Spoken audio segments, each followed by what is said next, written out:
택시기사와 함께 자신의 동거녀를 살해한 혐의를 받고 있는 이기영 사건입니다.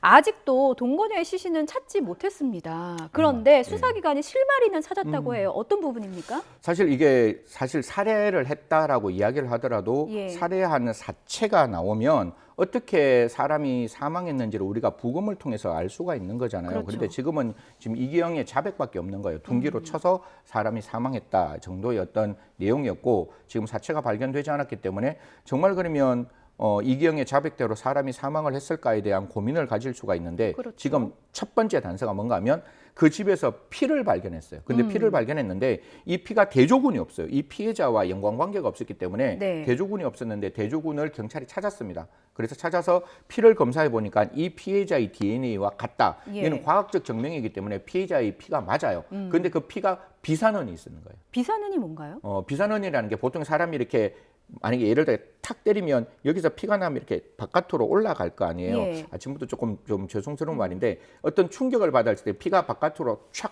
뿌려지는 헌. 그래서 이렇게 영화 같은 거 보시면 쪽쪽쪽쪽쪽 이렇게 올라가는 헌이 있잖아요. 그러면 예를 들어가 그냥 사람이 다쳤다 그러면 비산헌이 나올 수가 없죠. 분명히 그건 외부적인 충격에 의해서 피가 바깥으로 튀었다라는 점이기 때문에 그렇게 바라보면 그 비산헌의 어떤 그 강도, 그다음 비산헌의 흔적 등을 통해서 이 피해자가 이 정도 비산헌이면 어느 정도 충격을 받았는지 그리고 그 피를 통해서 얼마만큼 그 혈흔이 있는지 이런 걸 살핀다면 피해자가 어느 정도의 충격에 보통 우리가 아침부터 좀 요거는 좀 흉악한 사건이라서 그런데 피가 한 2리터 이상 이렇게 흐르면 사실상 사망했다라고 추정할 수 있는 그런 어떤 역할이 보이기 때문에 그런 부분에 대한 지금 정밀 감식을 하고 있는 것으로 보입니다. 그러니까 그 말씀을 좀 간단히 정리를 하면 우리가 이제 실수로 다쳤을 때 조금 혈흔이 나오는 것과는 별개로 충격의 방향, 어떤 범죄를 좀 예상할 수 있는 수준의 그런 흔적이, 혈흔의 흔적이 발견이 됐다라는 부분으로 저희가 정리를 하겠고요. 그런데 결국 시신은 못 찾은 상태고 지금 장기간 길어지다 보니까 시신을 찾을 수 있을지 없을지도 사실은 모르는 상태예요. 그래서 말씀하신 그 비산흔만으로도 혐의 입증을 할 수 있을까? 이 부분도 궁금합니다. 지금 이제 두 가지가 중요한 거예요. 이기영이 지금 자백을 하고 있잖아요. 난 사람을 죽였다라는 자백을 하면 그게 형사소송법 310조예요. 그냥 피고인의 자백이 피고인에게 불이익한 유일한 증거일 때는 증거로 사용할 수 없다. 그러니까 만약에 이기영의 자백만 있으면 이 자백이 증거 능력이 없는 거예요. 그러니까 이 자백으로 유죄 판결을 할 수가 없는데 그러면 보강 증거라 그래서 이 자백에게 이 자백과 유사한 다른 정황 증거가 있으면 이 자백도 증거 능력이 있는데 지금 비산헌이 나왔는 거잖아요. 그 비산헌이 나오고 그 비산헌이 피해자의 피라는 게 지금 입증이 되었기 때문에 그 이기영의 자백은 증거 능력이 이제 만들어졌고 그 증거 능력과 이 비산헌의 어떤 정황 증거를 통해서 이거는 제가 저번에도 한번 설명드렸지만 판사는 이렇게 흰색 도화지를 가지고 법정에 들어와요.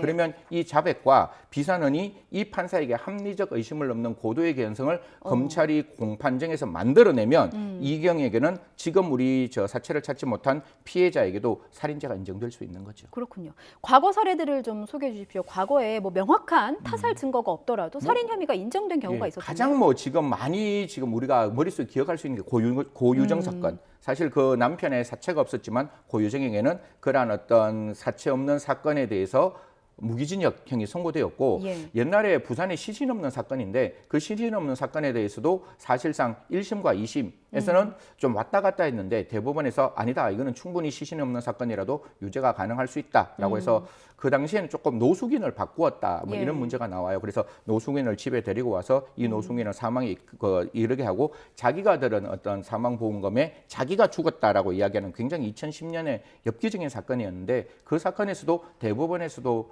시신 없는 사건이지만 증거 능력을 인정해서 유죄 판결을 받았으니까요. 지금 같은 경우에도 충분히 유죄 가능성이 있지 않을까 그렇게 생각합니다. 우려되는 점은 이게 이기영이 본인이 범죄를 저질렀다고 진술을 했습니다만 법정에서 진술을 번복할 가능성도 있는 거잖아요. 번복하게 됐을 때는 혐의 입증이 더 어려운 겁니까? 이게 2020년 2월 4일 날 우리 형사소송법 312조가 바뀝니다. 이게 옛날에는 검찰이 작성한 피의자 신문조서, 사실 수사라는 건 증거를 보존하는 거거든요. 그 피신조서가 공판정에서 피고인의 어떤 그 진술에도 불구하고 그걸 증거 능력이 인정되었는데 지금 법이 바뀌어서 공판정에서 피고인이 나 그거 아니에요. 경찰에서 했는 말 거짓말이에요. 이러면 증거 능력이 없어지는 거예요. 그럼 자백이 없어지잖아요. 자백이 없어지면 지금 나와 있는 게 비산은 이게 정황 증거일 뿐이잖아요. 예. 그렇기 때문에 제가 마지막으로 한마디 꼭 드리고 싶은 거는 피고인이 공판정에서 자백이 언제든지 번복될 수 있다는 가능성을 전제로 수사기관은 엄중하고 엄격하게 수사를 진행해야 돼요. 이거 자백했으니까 비산업만으로 기소가 공소가 유지되겠지 이런 게 아니라 예. 분명히 공판정에서 진술을 번복할 수 있으니 그 이외의 나머지 증거들 그러니까 사체를 찾는 게 가장 중요하겠죠. 그래서 그렇죠. 사체 찾는 거 끝까지 포기하지 않았으면 좋겠다라는 말씀 드리고 싶은 겁니다. 혐의를 입증할 수 있는 일단 간접 증거들이라도 일단 찾을 수 있는 거는 모조리 다 다 찾아야 찾아서 된다. 이기영의 혐의를 꼭 입증했으면 좋겠습니다. 지금까지 승재현 형사법무정책연구원 선임연구위원이었습니다. 잘 들었습니다. 네, 고맙습니다.